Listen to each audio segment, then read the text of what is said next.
Parce que si vous venez devant, vous allez laisser cette haine et cette amertume et ces frustrations, on va dire. Parce que haine, oh non, moi je n'ai pas de haine dans mon cœur, certainement pas. On va l'appeler petite frustration, d'accord?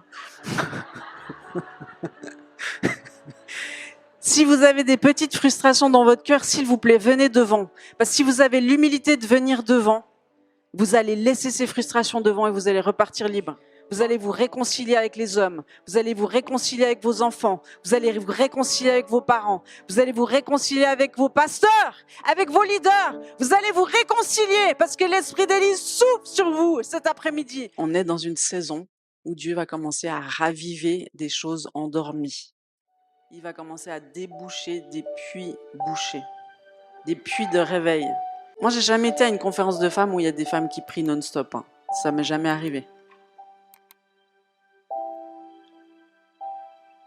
Vous pensez que c'est pour quelle raison que tout d'un coup des femmes elles commencent à prier même la nuit, à se relayer? C'est parce qu'elles débouchent le puits du réveil. Elles débouchent le puits du réveil parce que les femmes, elles ont reçu cette sensibilité prophétique. Elles sont gardiennes de ça. C'est comme tu reçois, on a une grâce extraordinaire, c'est de recevoir la vie dans nos entrailles. Après, on doit devenir gardienne de ça. L'esprit d'Élie souffle. L'esprit d'Élie souffle. Dans les derniers temps, l'esprit d'Élie souffle. Il souffle sur cette région. Il souffle. C'est des manteaux. Hein. Il y a des manteaux d'Élie et puis il y a des souffles d'Élie. L'esprit d'Élie souffle. C'est qui Élie? Tu peux regarder dans la parole de Dieu. Élie a confronté la grande Jézabel. Hein? Jézabel. Celle qu'il ne faut pas enseigner comme Jézabel. On a appris ce matin. Jézabel, elle vient contre les prophètes. Élie, c'est un grand prophète de l'Éternel. Et il a confronté Jézabel sur le mont Carmel. Et il l'a vaincu. Il a éliminé des centaines de prophètes de Baal. Il a montré qui était le seul vrai Dieu. Il a démontré qui était le seul vrai Dieu sur le mont Carmel, en mettant de l'eau en plus. Tu sais, pas juste, on va voir qui est le vrai Dieu. On va humilier l'adversaire en augmentant. Enfin, c'est pas un concours équivalent. C'était pas les mêmes autels. Il y en avait un, il y avait juste du bois, et l'autre, il y avait du bois et plein d'eau. Donc, pour allumer un feu, c'est plus difficile. Donc, Dieu, il est tout à fait capable de manifester qui il est et de défendre qui il est. Mais il a besoin de prophètes en partenariat avec lui pour faire descendre cette réalité sur la terre. C'est les prophètes qui sont des paratonnerres. Qui c'est qui pense être prophète dans cette salle? Tu peux le dire, hein, si tu penses, tu peux te tromper, mais au moins tu penses. Hein? Tu penses être prophète dans cette salle. Tu es un paratonnerre entre le ciel et la terre. Tu dois capter la puissance du ciel et l'amener sur la terre. Humblement. Mais pour ça, il faut être adopté par le Père, tu sais, genre. Plus besoin de reconnaissance, plus besoin de défendre qui tu es. Parce que les prophètes sont persécutés, donc pour tenir la persécution, tu dois être affermi dans ton identité, connecté au Père, et tu vas faire ce pont entre le ciel et la terre. Tu es comme un intercesseur entre Dieu et les hommes. Comme Jésus était l'ultime prophète, l'ultime intercesseur. Moïse, figure christique, ultime prophète, ultime intercesseur, réconciliateur. Ça, c'est des figures. Donc on voit, j'essaie de suivre ce que Dieu veut vous dire. Désolée si je parle dans tous les sens. Vous me rattrapez? Quand je vous dis qu'est-ce que j'étais en train de dire, vous me répondez, d'accord? Vous m'aidez. Donc, il y a des signes annonciateurs du réveil à ne pas manquer. On l'a vu, Johanna est venue prêcher dans notre église sur ces signes de réveil. Donc l'un des signes de réveil, c'était quand vous voyez des femmes se lever, des conférences de femmes se remplir, être délivrées, guéries. Il y a des guérisons, des délivrances dans les conférences de femmes. Pas juste des encouragements. Il y a des choses profondes qui s'opèrent. Des destinées libérées, des appels reçus, des manteaux reçus. Il y a des choses qui se passent dans les conférences de femmes. Ça, c'est des signes de réveil. Et je sais qu'il y en a eu ici à Belfort, des conférences de femmes. Qui a vécu les conférences de femmes de réveil de l'époque? Il y en a de l'époque, jeune. Ah, mais t'étais là quand même, petite. Alléluia. Je sais qu'il y a des petites, il y a super mignon. Conférences de femmes. Oui. Il y en a qui sont là pour nous rappeler qu'il y a eu un réveil au milieu des femmes ici. Il revient, ce réveil, augmenté, multiplié, encore plus puissant. Quelque chose qui va déborder de nos frontières francophones. Et Dieu a choisi de le faire partir d'ici, les amis. Moi, j'aurais pu dire, Jésus, t'es sûr que c'est pas plutôt à Annecy? Il y aura aussi à Annecy, mais chacun sa part. Mais d'ici va sortir une armée de femmes, de réveil, des messagères de bonnes nouvelles. Selon le psaume 68, verset 11, qui dit, le Seigneur dit une parole. Et quand, madame, vous faisiez du chauffard, j'avais l'impression qu'à chaque fois qu'il y avait ce son de chauffard qui retentissait, c'était comme la parole du Seigneur qui retentissait. Le Seigneur dit une parole et les messagères de bonnes nouvelles sont une grande armée. Une grande armée. C'est des messagères de bonnes nouvelles. C'est des femmes qui ont des choses à dire sur comment Dieu les a transformées, comment Dieu les a équipées, comment Dieu leur a montré à quel point c'était une bénédiction d'être une femme, comment Dieu les a fait rentrer sur les rails de leur destinée, comment Dieu les a réconciliés avec leur genre, avec leur appel, avec toutes sortes de choses. Donc Élie, on revient. Vous vous rappelez, l'esprit d'Élie souffle. C'est cet esprit qui doit souffler dans les derniers temps. Malachie 4, 5 et 6 en parle. Il dit, voici, je vous enverrai Élie le prophète. Avant que le jour de l'Éternel arrive, ce jour grand et redoutable, il ramènera le cœur des pères à leurs enfants et le cœur des enfants à leurs pères, de peur que je ne vienne frapper le pays d'interdit. Ça, c'est un avertissement. Il faut se saisir de cet esprit d'Élie qui souffle dans les derniers temps et qui a un esprit de réconciliation puissant. Et donc, c'est qui cet Élie? Qui correspond à quoi? C'est quoi ce bins?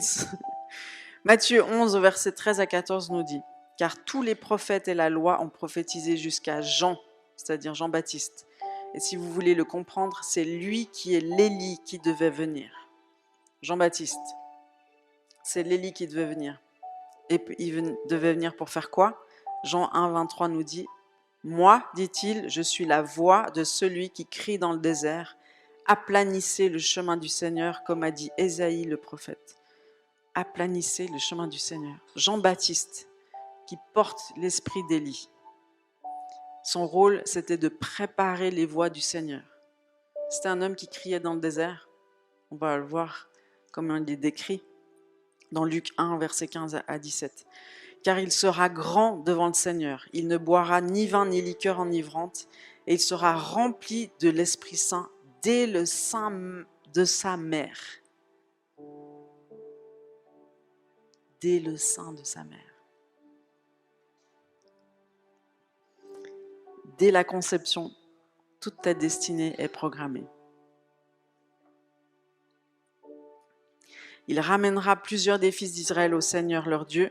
Il marchera devant Dieu avec l'esprit et la puissance d'Élie pour ramener les cœurs des pères vers les enfants et les rebelles à la sagesse des justes, afin de préparer au Seigneur un peuple bien disposé.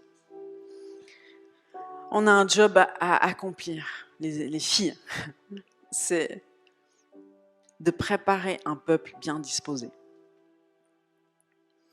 Donc vous savez que Jésus, il est déjà venu une fois sur terre, hein, et il reviendra sur terre aussi. Et donc, il y a Jean-Baptiste qui portait l'esprit d'Élie, qui devait préparer les voies du Seigneur, de Jésus. Et il y a un peuple aujourd'hui qui a été choisi, c'est la génération de Jean-Baptiste, qui doit préparer les voies du Seigneur à nouveau. Mais c'est plus un seul homme, c'est un peuple, c'est son Église. Il y a plusieurs choses qui sont similaires comme ça, dans l'histoire, dans la Bible, dans l'Ancien Testament, dans le Nouveau Testament. Et aujourd'hui, c'est le corps de Christ qui prépare les voies du Seigneur.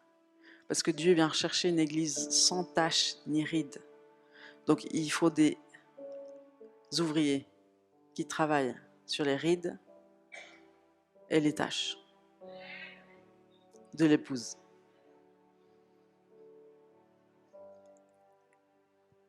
Donc on est la génération Jean-Baptiste et on est appelé à être ses pères et ses mères pour cette nouvelle génération. On doit ramener les enfants perdus dans la maison du Père. Ça, c'est un grand job de l'Église.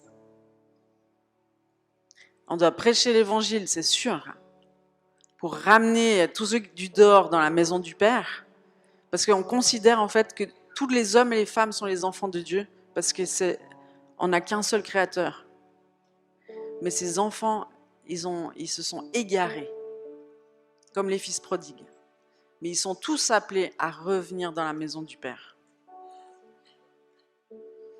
Donc quand on va évangéliser, on va ramener les fils et les filles prodigues dans l'esprit. Après, quand on vous dit vos fils prodigues, c'est peut-être parce qu'ils étaient chrétiens et puis que maintenant ils sont plus chrétiens. Mais c'est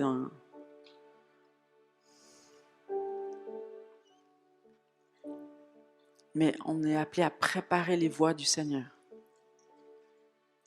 Et pour ça, il faut qu'on soit un témoin dans ce monde. Comme disait très bien Johanna, on est les bras, les mains, la bouche de Jésus. Il n'y en a pas d'autre. On ne peut pas dire « Seigneur, fais-le ». Jésus te regarde et dit « Fais-le ». Seigneur, fais-le. Jésus te regarde, fais-le. Tu comprends en fait que Jésus ne peut rien faire sans toi? Enfin, si tu ne le fais pas, il va peut-être choisir quelqu'un d'autre, mais je veux dire, si tu dis non, si on est handicapé dans notre marche avec Dieu à l'église, c'est parce qu'il y en a plein qui disent non à Jésus. C'est pas prévu comme ça. Tu te rends pas compte que si toi tu prêches pas l'évangile à ton voisin, il y a peut-être personne d'autre qui va lui prêcher l'évangile. À force de croire que Dieu va le faire toujours avec l'autre, eh ben personne ne fait rien. Mais si on réalise qu'on a une destinée absolument unique, et il faut marcher dans ces œuvres préparées d'avance, parce qu'on en a chacune des différentes. Mon oui implique le oui de un tel, une telle, un tel, une telle. Moi, des fois, je réfléchis, je me dis, Seigneur, si on t'avait pas obéi au moment T, tu te rappelles, genre, quand Dieu te parle, tu te rappelles exactement où, quand c'était, oui ou non? Moi, je me rappelle quand j'étais adolescente et que je voulais devenir mannequin, être connue, être aimée de tous, parce que j'avais besoin d'un père. Vous avez compris? On est tous comme ça. C'est légitime d'avoir ces besoins, mais il faut les combler avec la bonne source. Ben, je marchais, donc je me rappelle exactement où c'était. J'étais en train de marcher jusqu'à l'arrêt de bus depuis chez moi, et j'entendais Dieu qui me disait « Je veux que tu me serves, je veux que tu me serves ». Moi, je disais « Non, Seigneur, d'abord, laisse-moi être mannequin, après, peut-être je te servirai. » Je me rappelle. Donc Dieu m'a laissé. Jusqu'au jour où j'avais fait le tour du sujet en me disant que c'était vraiment pas le bon plan et que c'est pas ça qui allait me rendre heureuse. Il est venu me chercher aussitôt. Clac, il m'a dit c'est maintenant. J'ai dit oui. Mais imaginez si j'avais pas dit oui. J'aurais pas Julien, j'aurais pas mes 6 enfants, j'aurais pas l'église, j'aurais pas tous les fruits que l'église a portés. C'est dramatique. C'est dramatique. Mais si je dis ça, si je vous dis ça, c'est pour que vous lui disiez oui. Parce que quand tu dis oui à Jésus, tu ne sais pas toutes les conséquences que ton oui va produire. Et ce n'est pas juste à propos de toi. C'est à propos de toutes les personnes que Dieu veut toucher à travers toi. C'est lui qui va le faire. Toi, tu as juste à dire oui. Et tu as juste à lui donner toute ta vie. Et toutes tes ambitions personnelles, et tout ce que tu aimes, tout mettre sur l'autel. En fait, tout ce que tu lui donnes pas, c'est ce que tu vas perdre. Et tout ce que tu vas lui remettre sur l'autel, c'est ce que tu vas gagner, multiplier. Mais pour ça, il faut de la foi. La foi, c'est savoir que c'est un bon Père qui nous récompense, qui nous bénit, qui nous aime et qui nous emmène là où il sait que c'est juste d'aller. Mais il faut lui faire confiance parce que c'est comme dans le brouillard, tu ne sais pas où marcher, tu ne sais pas quelle voie prendre. Mais si tu suis le Père, lui, il sait. Le plus important, c'est de marcher avec lui, même si tu ne sais pas où tu vas. Et d'ailleurs, quand Dieu te demande de faire un pas de foi, tu sais, quand il te demande quelque chose, genre, je veux que tu ouvres une entreprise de t-shirts pour la gloire de Dieu. Je te dis ça comme ça. Si tu dis, ok Seigneur, alors j'aimerais que tu pourvoies à ça, que j'ai tout d'un coup de l'argent sur mon compte, j'aimerais que tous mes partenaires qui fassent tout le travail à ma place, ils m'appellent, j'aimerais que tu me donnes la faveur de mon pasteur, tu vois, nous on fait comme ça, parce qu'on nous a dit, ou on a cru, ou je ne sais pas comment on est arrivé là, mais on pense que Dieu c'est un automate à bénédiction. T'as pas compris en fait ce que c'était la foi. La foi c'est ça, Dieu te dit de faire quelque chose, tu comprends rien, t'as pas l'argent, t'as pas la ressource, t'as rien, mais tu dis oui et tu engages le premier pas. Et si tu engages le premier pas, parce que c'est ça la foi, il va pourvoir ensuite. Mais t'as jamais le plan à l'avance. T'as jamais le plan à l'avance. Dis à ton voisine, t'as jamais le plan à l'avance. Donc si tu attends le plan à l'avance, mais t'es encore en train d'attendre, puis tu dis Seigneur, mais c'est injuste, tu m'avais dit ça et tu l'as pas fait. Et on parle beaucoup, enfin. Vous comprenez? Parce que des fois, il faut répondre à l'appel, mais des fois, on ne sait pas, on s'y prend mal, ou on attend des choses qui sont irréalistes vis-à-vis de Dieu. On doit savoir comment il fonctionne, Dieu, on doit connaître ses principes. C'est tellement important. Ce sera toujours à toi de faire le pas en avance. Imagine Noé. Bon, Dieu t'a pas demandé de construire une arche. Ça, c'est compliqué. Hein. Noé, mais quelle foi! C'est ça qui l'a différencié des autres. Tu penses qu'il avait tout, genre une arche en Lego à construire, tout fait là, dans la boîte. Vas-y Noé, construis l'arche en Lego. Non, non. Quand tu commences à répondre à l'appel de Dieu, on va contester ce que tu penses être juste. On va te dire, mais non, c'est n'importe quoi ce que tu fais, ça c'est pas de la foi. Tu auras peut-être toutes sortes d'oppositions. En fait, quand tu commences à répondre à l'appel de Dieu, là, l'ennemi, il a peur. Donc, il va réagir. Il va te mettre des bâtons dans les roues. Faut pas croire que parce que Dieu te demande quelque chose, ça va être hyper simple et que tout sera glorieux et facile. Ça, c'est un mensonge. Donc, je dénonce tous les mensonges qui font que tu fais pas le premier pas. Parce qu'en sortant de cette conférence, tu dois faire le premier pas. Et tu rentres dans ton appel.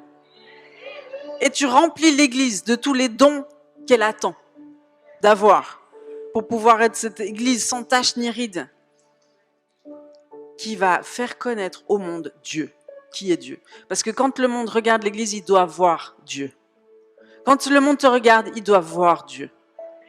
Il doit voir cette lumière dans ton regard. Il doit voir que tu es bien différente des autres, que toi tu pardonnes, que toi tu cherches à te réconcilier.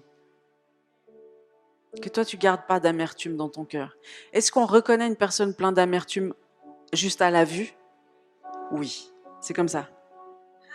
Tu sais, c'est léger hein, dans le visage. Bon.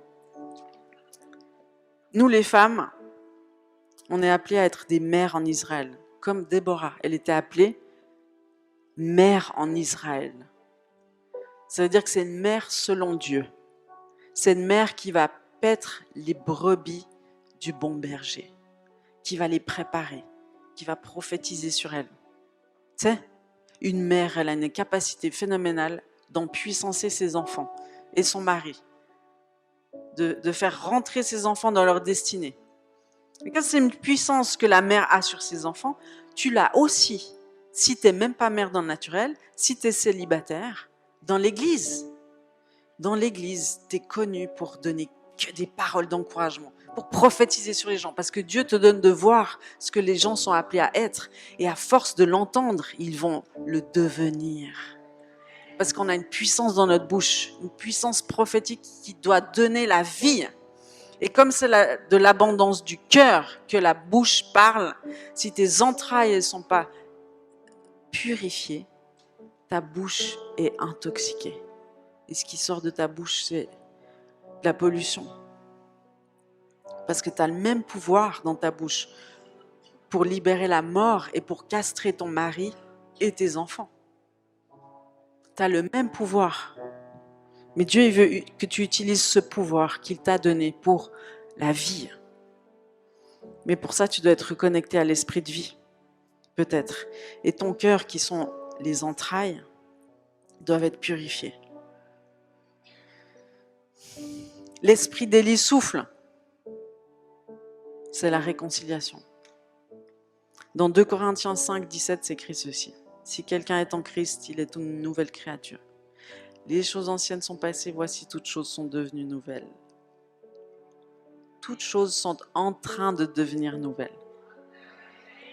Oui, ça, c'est pour ceux qui pensent que les chrétiens ne peuvent pas avoir besoin de délivrance.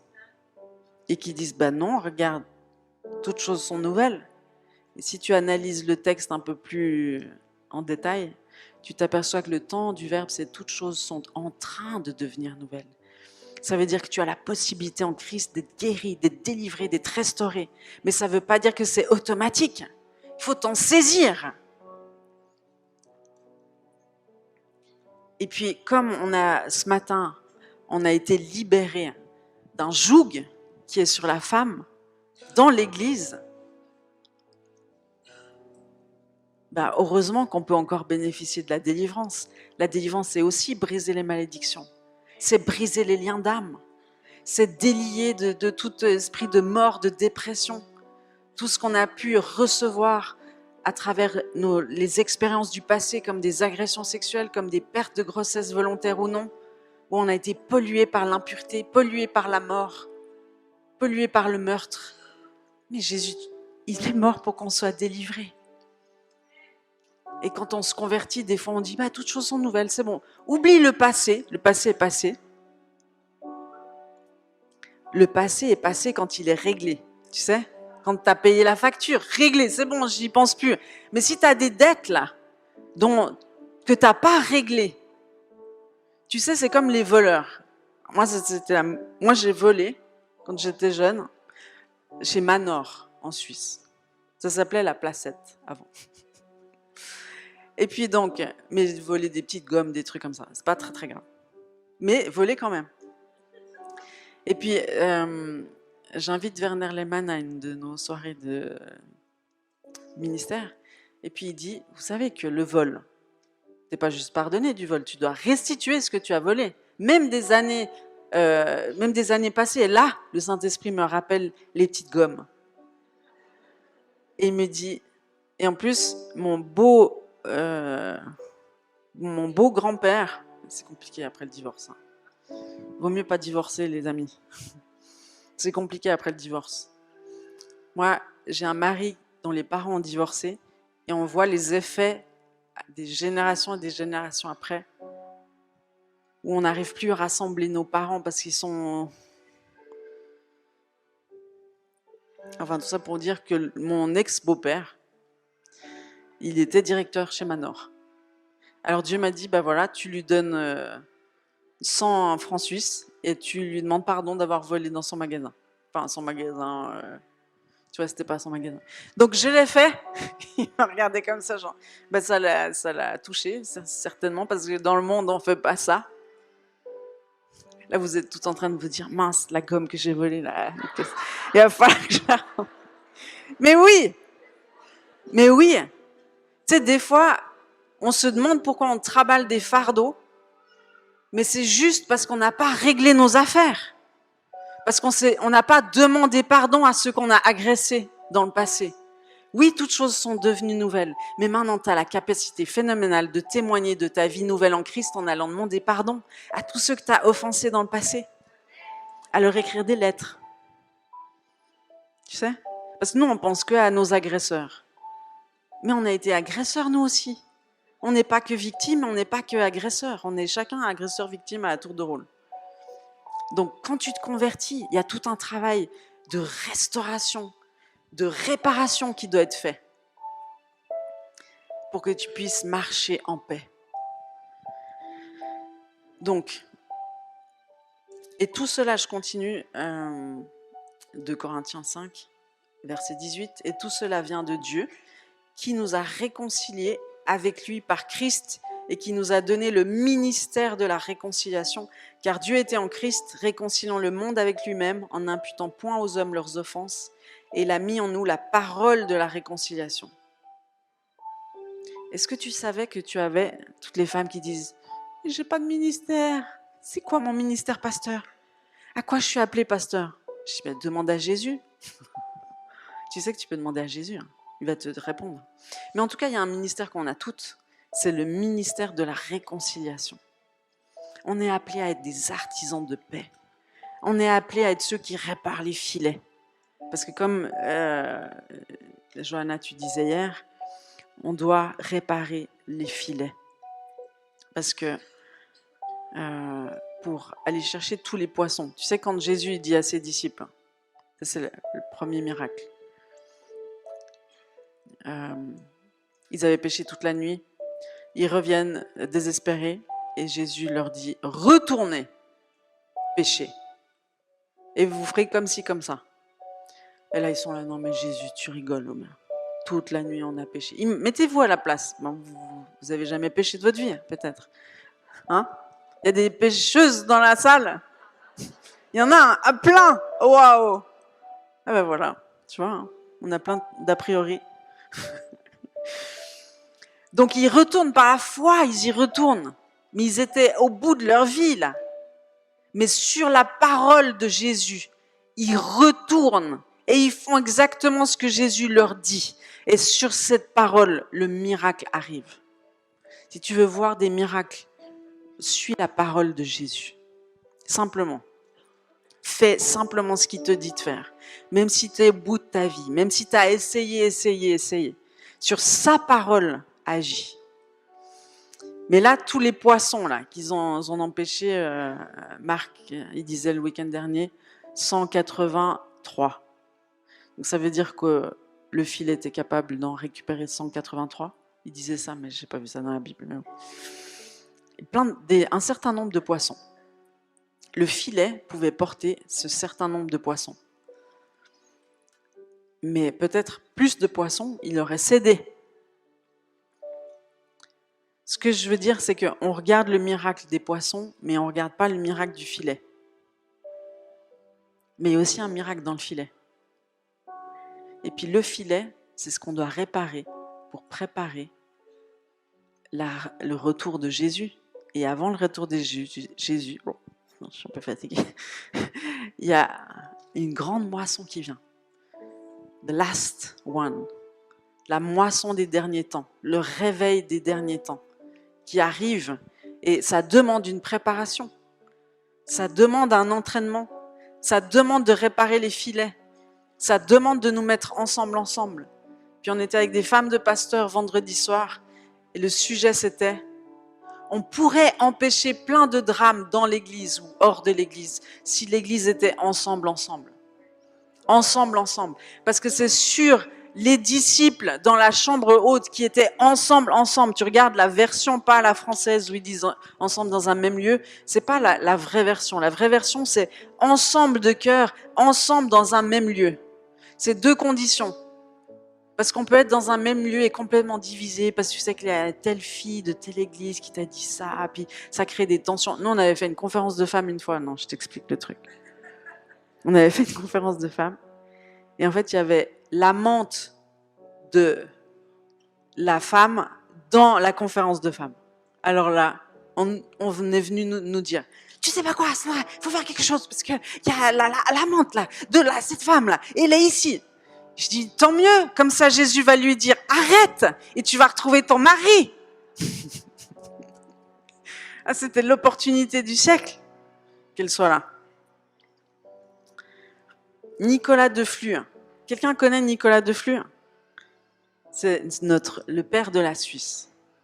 Nicolas de Flue, c'est un homme de Dieu extraordinaire qui était d'abord marié avec 10 enfants, 5 filles, 5 garçons. Et puis, à 50 ans, il dit à sa femme, Dieu m'appelle à être ermite. Est-ce que tu me libères? Sa femme, elle a dit oui. Imaginez, votre mari vous dit ça à 50 ans. Avec 10 enfants. Elle dit oui, vas-y. Parce que c'était un homme de Dieu. Et dans son lieu d'ermitage, il priait jour et nuit. Et il est dit que pendant 19 ans, il ne s'est nourri que de l'hostie. Vous savez, la Sainte Seine. Que le pain de la Sainte Seine. Il s'est nourri que du pain de la Sainte Seine. On pourrait se dire, à quoi bon? Justement, en fait, cet homme, il était tellement rempli du Saint-Esprit, il avait une sagesse qui venait vraiment d'en haut, donc les grands de ce monde venaient le consulter, comme Déborah sous son palmier. Les gens venaient le consulter, et en fait, ce qu'il portait, c'était un esprit de paix et de réconciliation. Donc, il donnait des stratégies pour la réconciliation. Et c'est lui notamment qui a permis la réunification des cantons suisses. C'était un artisan de paix. Et c'est ça qu'on est appelé à être. Mais il ne faut pas oublier que c'est du domaine du surnaturel. En fait, d'être artisan de paix, c'est du domaine du surnaturel. C'est l'esprit des liens. Moi, j'aime bien dire toujours que l'amour se conjugue. Parce que l'amour, on ne sait même plus ce que c'est. On regarde les feux de l'amour. On se dit, c'est ça l'amour. Hein? Surtout les femmes, elles aiment bien les feuilletons dramatiques comme ça. Avec des adultères, avec des trucs pas possibles.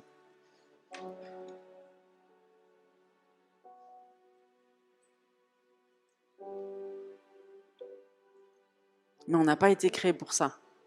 Nous, on a été créé pour l'amour vrai. C'est pour ça que l'ennemi, il vient. Il vient nous attaquer sur des choses qui sont puissantes en nous. Il nous attaque dans nos entrailles. Il nous attaque dans nos bouches. Il nous attaque dans la romance, alors qu'on est censé être en romance avec Jésus. Avec Jésus, tellement en romance avec Jésus qu'on est capable de faire des miracles, des réconciliations, on est des artisans de paix, on proclame la vie. On est appelé à l'amour vrai. Et c'est quoi l'amour vrai? C'est le pardon, c'est l'honneur, c'est le respect, c'est la réconciliation. C'est de devenir des artisans de paix, c'est être capable de demander pardon même quand c'est pas notre faute. C'est ce que je disais au couple dernièrement. Je disais le plus fort des deux, c'est celui qui demande pardon le premier. Et c'est pas forcément celui qui a tort. Mais c'est celui qui demande pardon le premier. Parce que si dans un couple, il n'y en a pas un qui demande pardon, ça va au divorce, c'est sûr. Hein. Si on n'a pas un qui s'humilie, si on n'a pas un qui se bat pour le couple, l'entité, le couple, c'est pas 1 + 1 = 2, hein, le couple. C'est 1 + 1 = 1. Oui. Mais pour vivre ça, il faut que l'amour remplisse ton cœur. Et pour ça, il faut que tu te débarrasses de toute amertume, de toute haine cachée dans les profondeurs. Tu sais, ton cœur brisé, il faut que Jésus, tu le laisses venir le réparer. Il faut que tu le laisses venir le toucher. Même alors que je te parle, tu es là. Tu sais, non, Jésus, là, tu ne vas pas venir dans cette case-là de mon cœur. Cette case-là, elle est verrouillée. Tu as déjà verrouillé des parties de ton cœur? Le Saint-Esprit est en train de te dire maintenant, quelles sont les parties de ton cœur qui sont verrouillées? Tu as mis dans une grosse malle, tu as verrouillé à triple tour, tu as jeté la clé dans la mer. Mais Jésus était là pour récupérer la clé. Il te la présente aujourd'hui. Tu dis, est-ce que tu es d'accord qu'on vienne revisiter ces choses-là ensemble? Il te demande si tu es d'accord parce que Jésus ne va pas te forcer. Parce que c'est ton amoureux Jésus. Tout ce qu'il fait, c'est pour ton bien. Mais il y a des parties de ton histoire, des parties de ton cœur, des parties de ta vie que tu dois ouvrir à l'action de Jésus aujourd'hui. Parce que tu ne vas pas ressortir de cet endroit comme tu es venu, avec la haine, l'amertume. et ton cœur en 1000 morceaux. C'est pas possible. Parce que pour que tu puisses être pour que tu puisses être cette arme secrète, il faut que l'amour circule en toi. Tu sais, si tu es sur cette terre, c'est pour apprendre à aimer.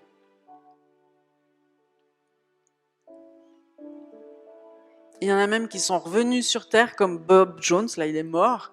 Jésus lui a dit non, c'est pas fini. Retourne sur terre et tu dois encore apprendre à aimer. Et puis ça, c'est pas, tu sais, on ne pourra pas accuser toujours les autres, même si on a eu les pires histoires de vie. Ben, Jésus nous a montré une voie d'amour qui va nous faire sortir de toutes les situations possibles et imaginables, les plus horribles. Tu sais ce que c'est cette voie ? C'est le pardon. C'est un cadeau que Dieu nous donne, le pardon. C'est le seul moyen de t'en sortir. Parce que ce que l'ennemi veut faire dans ta vie, à travers tous ces drames, à travers toutes ces souffrances, à travers toutes ces trahisons, c'est endurcir ton cœur et laisser la haine et l'amertume rentrer pour qu'il ne puisse plus l'utiliser. Ça, c'est dramatique. C'est la stratégie de l'ennemi, ultime stratégie. Tu sais que l'amertume, en grec, je crois que c'est grec, c'est pikra. Ça symbolise bien le truc. Pik, ra. Tu sais ? Ça ravage ton cœur. Ça détruit ça prend toute ta tête. Tu sais, quand tu ressasses ces histoires de difficultés, de douleur, c'est comme si tu es en train de trimballer ton agresseur avec toi partout où tu vas. Il est dans tes pensées, il est avec toi, il te poursuit. Puis tu le hais, mais en fait, je sais pas si tu te rends compte, c'est terrible. Alors que quand tu pardonnes, tu es là. Quand tu pardonnes, tu coupes les liens avec la personne, tu laisses Jésus s'en occuper, parce que justice va se faire, t'inquiète pas. Mais pardonner, ça veut dire laisser la justice à Dieu. Et puis après, tu t'es libéré dans tes pensées, t'es guéri dans ton corps. Tu sais, t'avais plein de problèmes de dos, même de problèmes d'eczéma, de problèmes, tu tombais tout le temps malade. Tu sais que ça peut venir du non-pardon. Ça affecte tes pensées, ça affecte ton corps. Il y a Caroline Leaf qui a fait des études là-dessus, une neurologue chrétienne. Elle explique que même à l'IRM, tu peux voir les effets du non-pardon sur le corps, le cerveau et le corps. Donc c'est pas rien.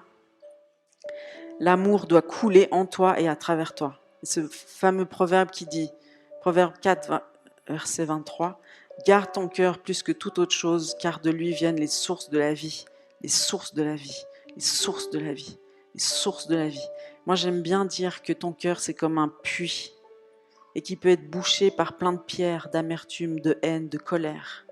Il faut déboucher ton puits si tu veux voir l'eau jaillir à nouveau. Qui veut voir l'eau jaillir à nouveau ? Alléluia. Merci Jésus. Tu as compris que pardonner, c'est pour ton bien. Premièrement, c'est un commandement de Dieu. C'est une raison pour laquelle des chrétiens peuvent se retrouver en enfer. Le non-pardon. Non seulement tu marches à côté de ta destinée, mais tu peux finir mal. Puis ça, je suis désolée, moi je prends ce sujet à cœur parce qu'on ne me l'a jamais dit et je l'ai lu dans la parole de Dieu. Et puis je l'ai entendu d'un couple qui est venu un jour prêcher dans notre église, on était en Normandie. Ils avaient perdu une fille et c'était leur beau-fils qui avait tué leur fils qui était sa femme. Et ils nous partageaient la puissance du pardon. C'est des parents dont on a tué leur fille qui prêchaient sur le pardon. Et ils disaient, il y a des chrétiens qui vont en enfer parce qu'ils ne pardonnent pas. Et Dieu nous mandate aujourd'hui pour prêcher sur le pardon. Je peux dire, quand on a tué ta fille, tu as l'autorité pour parler du pardon.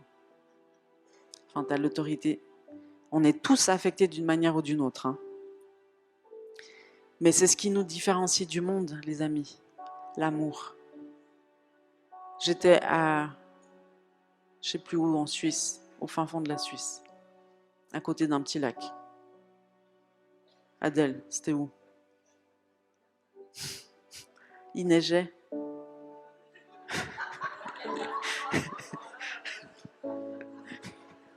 Je me rappelle, j'étais toute seule dans ma voiture, genre dans la neige. J'étais, c'est où la conférence?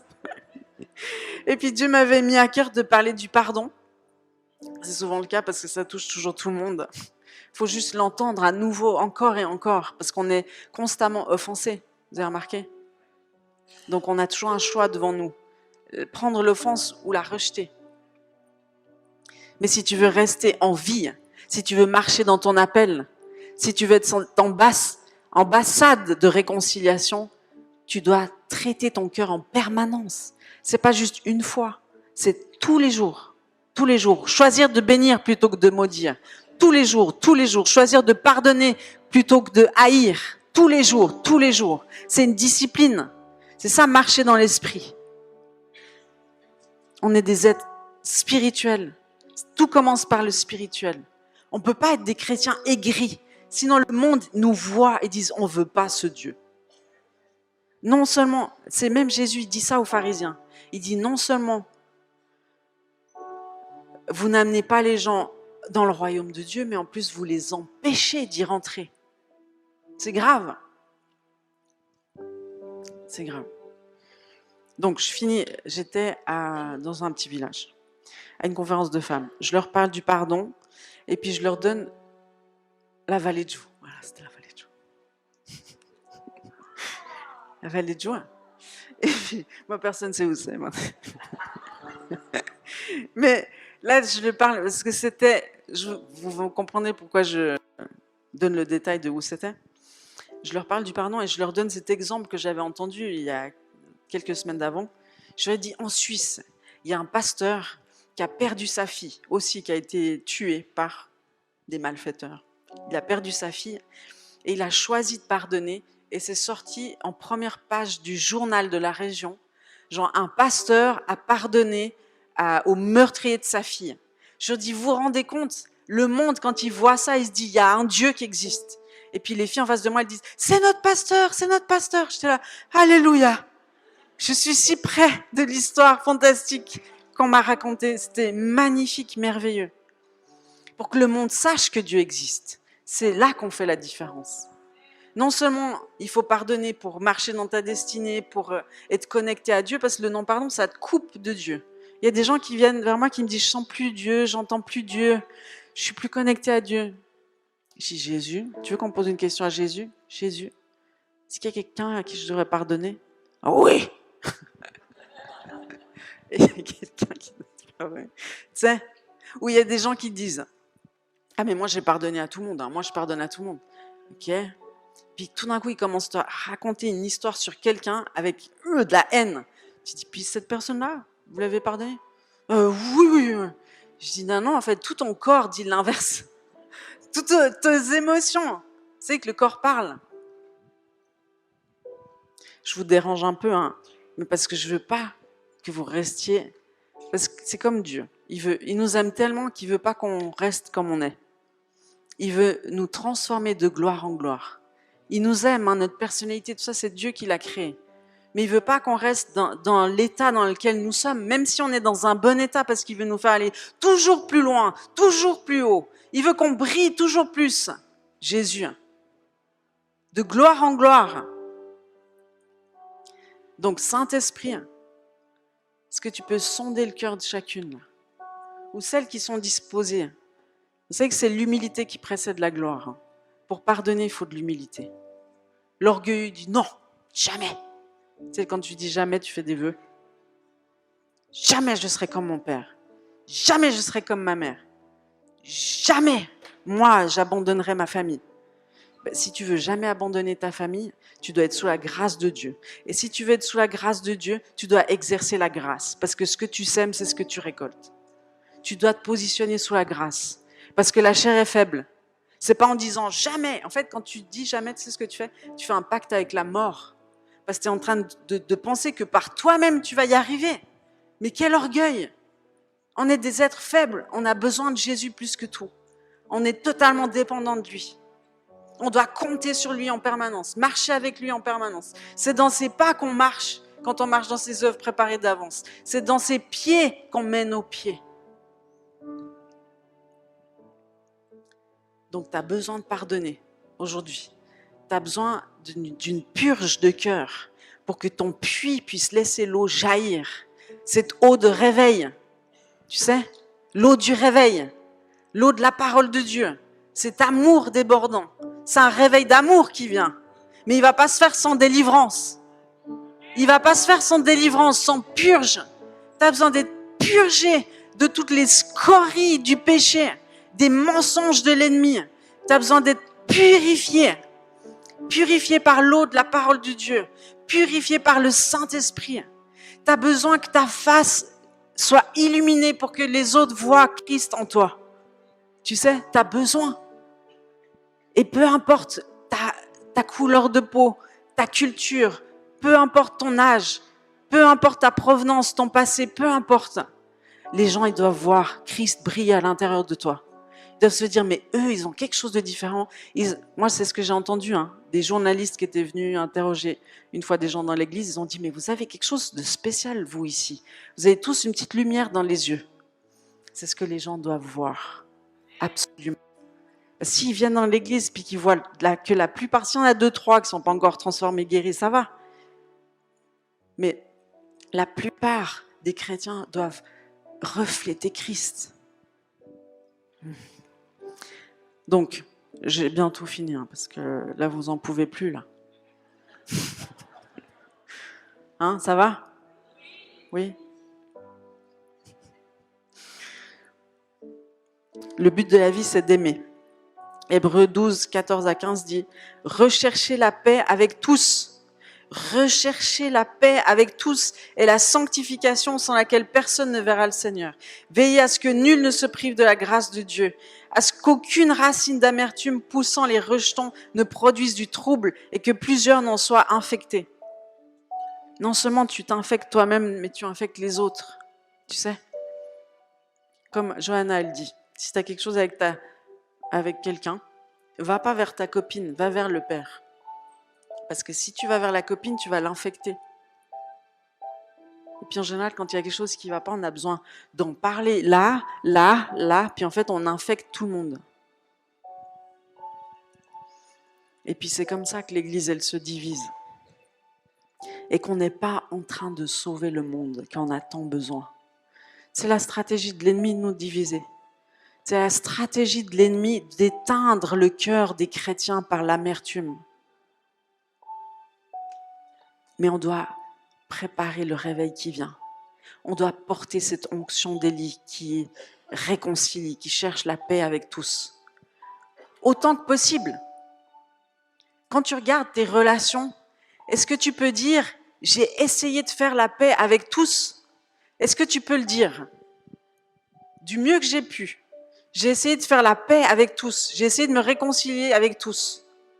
Moi, quand j'étais au pire moment d'une trahison avec une personne avec qui j'étais très proche, dans le ministère, qui me laminait aux autres, avec des œuvres que j'avais créées avec grande difficulté par la grâce de Dieu, et que c'était potentiellement en train de tout se détruire à cause de la médisance et des choses comme ça. J'ai dit, Seigneur, là, il faut que tu m'aides, là. Et plus j'essayais de me défendre, plus j'essayais de dire la vérité, et plus c'était pire. C'était comme si, tu sais, tu essayes de te défendre par toi-même, puis en fait, tu es comme dans un sable mouvant. Si tu bouges, tu t'enfonces. Et Dieu m'a dit, stop. Déjà, utilise ton mari pour te défendre. Donc, je ne me défendais plus toute seule. C'est un peu Jésus l'avocat. Ton mari, ça peut être aussi ton avocat. Commence à bénir cette personne. Tu la bénis, tu la bénis, tu la bénis. Tu pries pour elle, pour sa famille, pour sa destinée. Mais ce n'était pas suffisant. Il m'a dit, je veux que tu ailles te réconcilier avec cette personne. Je veux que tu honores cette personne. Je veux que tu lui achètes ça et ça et ça. J'étais là, au secours, jamais de la vie je ferais ça. Puis après, ça ne me quittait pas. Je dis, c'est le diable. Oh, arrête, hors de moi. Loin de moi, Satan. Mais ça revenait. Et j'étais là, mais c'est tellement injuste. C'est moi qui me fais laminer, c'est moi qui dois opérer la réconciliation. Mais c'est quoi ce pins? Mais Dieu, il insistait. Puis quand Dieu insiste, c'est toujours bien de céder. Parce qu'il sait mieux que toi ce qu'il est en train de faire. Et donc j'ai cédé et j'ai obéi. Mais c'était pas qu'une fois. Hein. J'ai essayé de me réconcilier une fois, puis après il y avait de nouveau des histoires. J'étais là, Seigneur, tu vois, j'ai essayé, c'est bon là. Non, encore une fois. Je dis, non, pas encore une fois, pitié. Encore une fois. Gardez le lien, être dans la paix. Mais vous savez que c'est non seulement bon pour vous, mais pour tous ceux qui vous observent. Tous les chrétiens impliqués dans ces relations, qui peuvent être désespérés des chrétiens parce qu'ils voient des personnes se diviser. C'est désespérant de voir la division. Ça dégoûte de l'Église. Donc tu comprends? Jésus, il nous demande des choses importantes. Donc pense à tous ceux avec qui tu es censé te réconcilier. Ceux que le Saint-Esprit te montre. Mais tu dois pouvoir dire dans ta vie, j'ai toujours essayé de me réconcilier. J'ai toujours essayé d'être en paix dans mes relations. J'ai toujours travaillé à la paix et à la réconciliation. C'est mon ministère. C'est mon ministère. C'est mon ministère. Et si tu veux voir la gloire de Dieu, si tu veux voir son action, tu dois exercer le ministère de la réconciliation. Parce que l'esprit d'Élie souffle, il souffle. Tu dois t'en saisir. Tu dois dire, j'appartiens à ce souffle.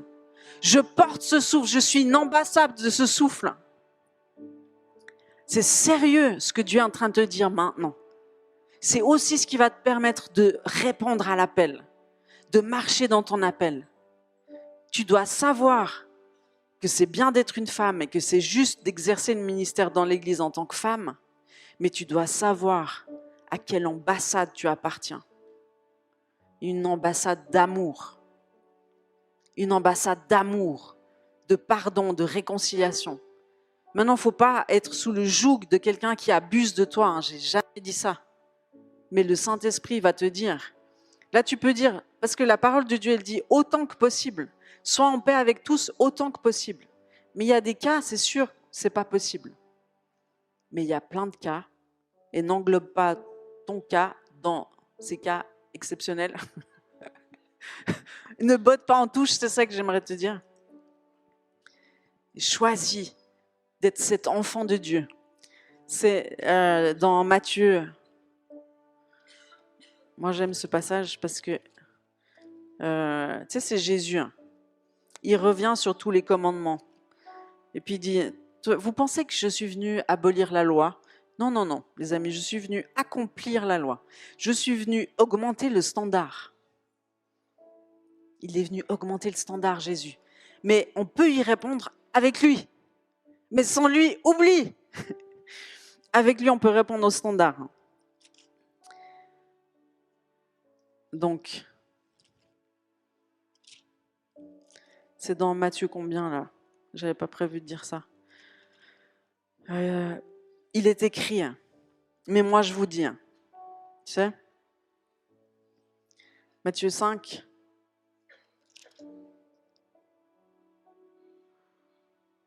Mais moi je vous dis.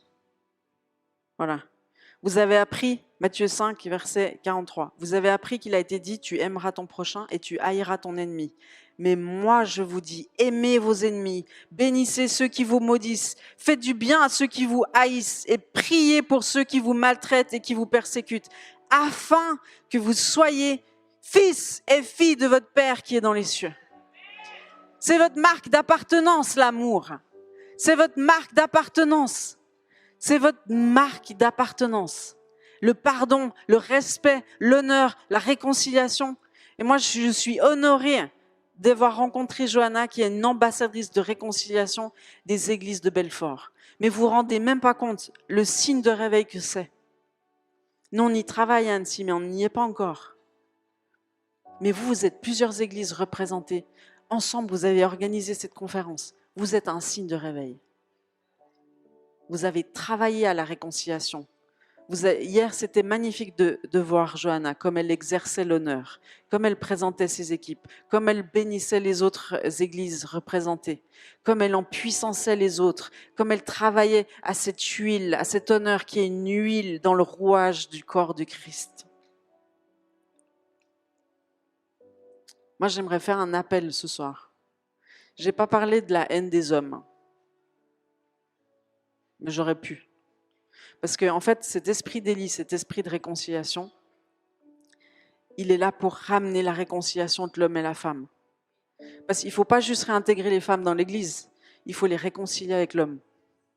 Et ça, c'est un signe de réveil. Si tu lis le livre L'âme secrète de Dieu, il dit un signe flagrant de réveil, ce sera la réconciliation entre l'homme et la femme, où on va récupérer la moitié de l'église, et ça va être la gloire de Dieu, parce que 1 plus 1 égale 1, mais 1 plus 1 égale 10 aussi. Ça, c'est les maths de Dieu. Hein? Ensemble, on est fort. Imaginez qu'avec Julien, on a quand même engendré 6 vies. Vous vous rendez compte de la puissance? Non, mais c'est la grâce de Dieu. Hein. On peut dire, wow. C'est la grâce de Dieu.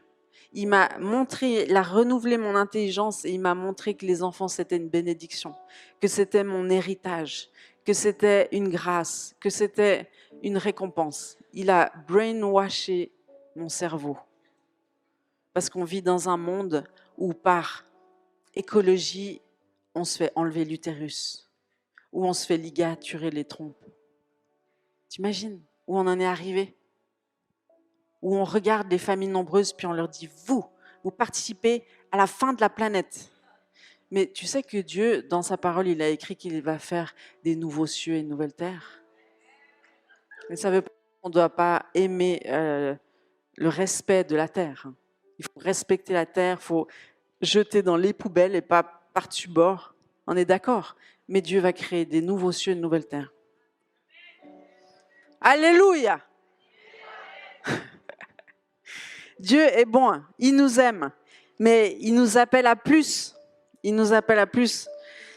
Donc, les signes de réveil, c'est la réconciliation entre l'homme et la femme. C'est la réconciliation entre les juifs et les chrétiens. C'est la réconciliation entre les parents et les enfants. C'est la réconciliation entre les différentes dénominations chrétiennes. C'est la réconciliation, le réveil qui vient. Parce que c'est l'esprit d'Élie qui souffle, qui est là pour préparer les voies du Seigneur et le retour de Jésus, préparer son épouse, parce qu'il vient chercher une seule épouse. Une seule chair. Donc, c'est un appel pour tous ceux, j'appelle, je sais que c'est un appel difficile, mais tous ceux qui ont de la haine dans leur cœur par rapport aux hommes, par rapport aux autorités d'église, j'aimerais que vous puissiez venir devant, parce que si vous venez devant, vous allez laisser cette haine et cette amertume et ces frustrations, on va dire, parce que haine, oh non, moi je n'ai pas de haine dans mon cœur, certainement pas, on va l'appeler petite frustration, d'accord? Si vous avez des petites frustrations dans votre cœur, s'il vous plaît, venez devant. Parce que si vous avez l'humilité de venir devant, vous allez laisser ces frustrations devant et vous allez repartir libre. Dans le nom de Jésus.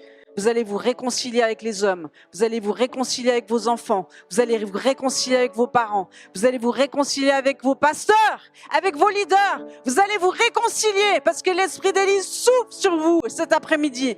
L'esprit d'Élie souffle sur vous cet après-midi. Vous allez vous réconcilier, votre cœur va être rempli d'amour. Votre puits est en train d'être débouché dans le nom puissant de Jésus. Et il suffit d'une chose, il suffit de dire, Jésus, aujourd'hui, je choisis de pardonner. Je choisis de pardonner. Je choisis de purifier mon cœur devant toi. Je te laisse, Jésus, venir dans les tiroirs de ma vie qui sont restés fermés depuis tant d'années. Je te laisse, Jésus, opérer. Je te laisse remplir ma vie de ton amour. Je te laisse, Jésus. Je choisis de pardonner. Je choisis d'ouvrir mon cœur à toi. Je choisis de te laisser venir le malaxer mon cœur, de venir l'assouplir, d'enlever toutes ces scories, toute cette pollution. Je choisis, Seigneur, de te laisser reprendre les rênes de ma vie. Parce que je veux pouvoir rentrer dans mon appel une fois que je sors de cette conférence. Avec un cœur disposé, un cœur pur, un cœur aimant. Parce que le but d'une vie chrétienne, c'est d'aimer mon prochain, d'honorer, de respecter.